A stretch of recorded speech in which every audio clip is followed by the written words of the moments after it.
Welcome to Kenton's videos. Enjoy the video. In this video, I will show how to replace the battery in an Acura RDX key fob. Start by gathering a CR 2032 battery and a small flathead screwdriver and lay out a soft towel to catch parts. Use steady, gentle pressure when prying open the shell. Keep track of the battery orientation and any tiny screws. Reassemble carefully and test the fob near the car to confirm proper function.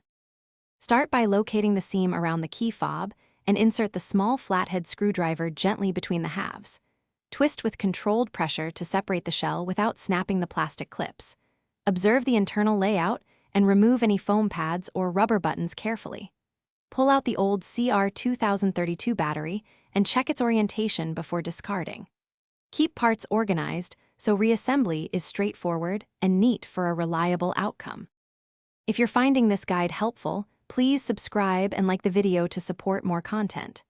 Quick recommendation: life's too short for cheap socks, so go darn tough for durable comfort and a lifetime warranty, perfect for greasy garage days or long drives while you swap key fob batteries.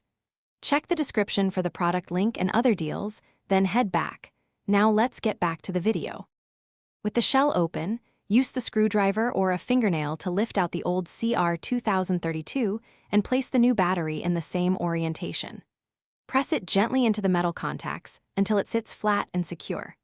Before closing the case, press the fob buttons to confirm lights or signals respond. If everything works, align the halves and snap them together, ensuring all clips engage and the buttons feel normal under your fingers. Thanks for watching. Consider subscribing if we helped you.